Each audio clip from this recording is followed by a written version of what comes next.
In the endless darkness of the 41st millennium, there is no shortage of terrors, no lack of monsters, traitors, and horrors born of the warp. And yet, few inspire the same blend of fear, fascination, and obsession as Cypher, the most mysterious of the fallen angels. He is a wanderer who should not exist, a traitor who fights like a hero, a captive who can never be contained. His name is not truly his own, but a title. His goals remain unknowable. His weapons are legend, and his appearance on a battlefield is a portent that the course of history is about to shift. The Imperium has endured for 10,000 years, yet still Cypher walks its worlds, evading every attempt to capture or kill him. To some, he is a heretic beyond redemption. To others, a secret weapon, perhaps even chosen by the Emperor himself. To the Dark Angels, however, he is their greatest shame, the fallen. They cannot silence, the reminder of their hidden sin. This is the story of Cypher, the shadow of the fallen. The true identity of Cypher has been lost to time, perhaps deliberately erased. Some whisper that he once held the ancient office of Cypher within the Order on Caliban, a role charged with guarding the Brotherhood's secrets and traditions. When the Dark Angels became a legion, the title survived, though never with clarity as to who bore it. To some, this suggests that Cypher is not a single man at all, but a mantle passed down across the ages, a living tradition among the fallen. What is known is that he was present during the fall of Caliban, when Lion L. Johnson, Primarch of the Dark Angels, returned to his homeworld, only to find that his foster father and closest companion, Luther, had turned half the legion against him. In the cataclysmic battle that followed, Caliban was torn apart by warp storms. Thousands of Dark Angels were scattered across time and space, a phenomenon still poorly understood, but undoubtedly caused by the warp-ripping reality asunder at the moment of betrayal. These scattered warriors became known as the Fallen Angels. Some emerged mere centuries after the heresy. Others, thousands of years later, cast adrift in time. They returned, confused, broken, and despised, hunted relentlessly by the Dark Angels and their successors, who could never allow the Legion's secret shame to be revealed. From among these damned figures rose Cypher, a warrior who would never be forgotten, though no one could ever claim to truly know him. What separates Cypher from the rest of the fallen is not merely his survival, but his uncanny ability to appear wherever he chooses. His presence is recorded across millennia, across the length and breadth of the galaxy. Cypher has fought in the Eye of Terror against daemons, in the underhives of imperial worlds, and even alongside loyalist forces in times of desperate need. His movements are unpredictable. He appears without warning, delivers his blows with frightening precision, and then vanishes, leaving only questions in his wake. He is a fugitive, hunted by both the Dark Angels' inner circle and the Inquisition, yet no prison can hold him. Captured many times, he escapes with impossible regularity. Locks fail, chains break.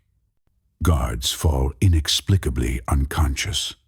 Some whisper that he possesses a supernatural gift, perhaps even divine protection. Others believe he is aided by agents of the Emperor, working unseen. Imperial scholars, when pressed, often admit the terrifying truth. Cypher is a figure the Imperium cannot control. Cypher is never seen without his iconic weapons. In each hand he carries plasma pistols, firing both simultaneously with unmatched skill. He has been witnessed gunning down squads of enemies with impossible precision, never once suffering the dangerous overheating that so often plagues such weapons. But it is the sword upon his back that has become the most disturbing part of his legend. Always carried, never drawn. Some say it is the lion sword, once wielded by the Primarch himself. Others claim it is a cursed relic of Caliban, forged in the darkness of the Great Betrayal. Still, others believe it to be a blade of destiny, meant only for a single act. Why Cypher never draws it remains one of the Imperium's greatest mysteries. To some, this restraint is proof of his loyalty, that he carries the sword not for himself, but to deliver it to the Emperor. To others, it is proof of his treachery, that he bides his time, until the moment comes to strike down the master of mankind himself. Unlike most of the fallen, Cypher cannot be easily categorized as loyalist or traitor. His actions defy expectation. At times, he has aided Imperial forces. During the 13th Black Crusade, Cypher's warriors were seen fighting not alongside Abaddon's forces, but against the tide of daemons pouring through the Cadian Gate. There are even records of Cypher saving Imperial commanders from certain death, striking down Chaos champions with his pistols before disappearing into the smoke. And yet, he has also led uprisings on Imperial worlds, inspiring rebellion with little more than whispers and words. His charisma is as dangerous as his weapons, able to sway populations to turn against the Imperium. Is he an enemy of mankind, or its most secret protector? The truth is that Cypher embodies both roles at once, betrayer and savior, heretic and saint. It is during the events of the Gathering Storm that Cypher's legend takes its most dangerous turn.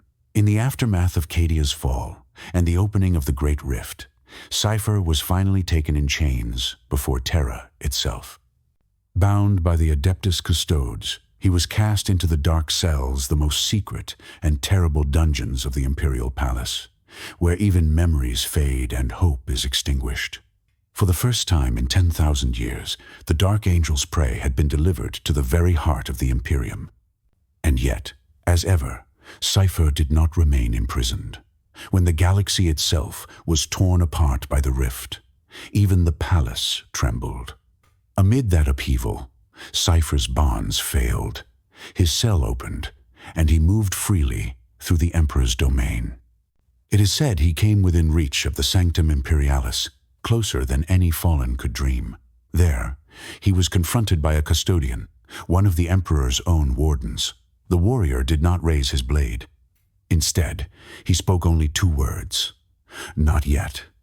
Then, he allowed Cypher to depart. This single phrase has become the fulcrum of Cypher's mystery.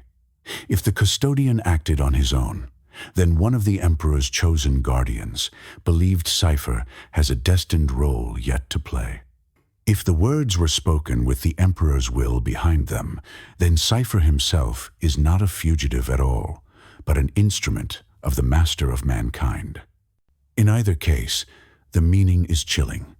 The Emperor did not stop him, because the time had not come.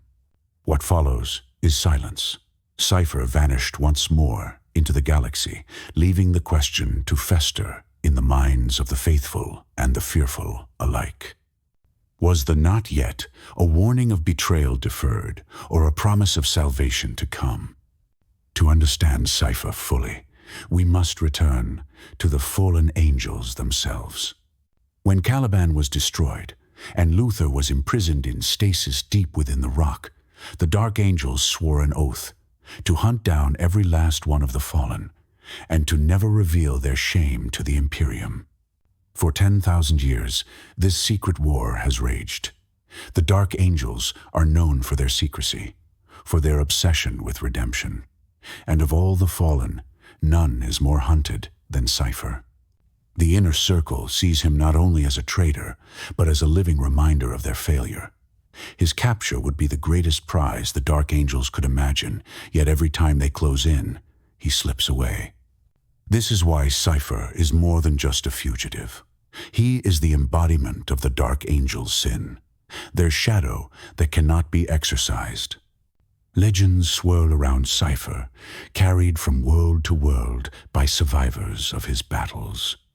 Some say that if he ever reaches the Golden Throne and draws the blade, he will strike down the Emperor and end 10,000 years of stasis. Others argue the opposite, that he will deliver the sword into the Emperor's hand, enabling his resurrection, perhaps even freeing him from the throne to lead mankind once more. There are even those who whisper that Cypher is the herald of the Lion himself, that when Lion L. Johnson awakens from his slumber within the rock, Cypher will be at his side. These are only prophecies, and none can say which, if any, are true. But the fear they inspire is very real. The Imperium is built on faith, and faith is fragile. Cypher represents a question that cannot be answered, a secret that cannot be silenced. Cypher's story is the perfect embodiment of the grim darkness of the far future. He is not a hero, nor a villain, not a loyalist, nor a traitor. He is a riddle with no answer. To the dark angels, he is shame. To the Inquisition, he is danger. To the people of the Imperium, he is myth. And to the Emperor, perhaps he is destiny. So who is Cypher? He is the warrior who has walked for 10,000 years, without aging, without faltering, without revealing his true face. He is the marksman who never misses, the prisoner who never remains in chains. He is the fallen angel who cannot fall, because he has already fallen further than most could bear. And yet, he rises again and again, a figure both cursed and blessed. Perhaps one day, the truth will be revealed. Perhaps he will stand before the golden throne, unsheathe the blade, and bring about the end of one age and the beginning of another. Until then, Cypher remains what he has always been, the greatest enigma of the 41st millennium.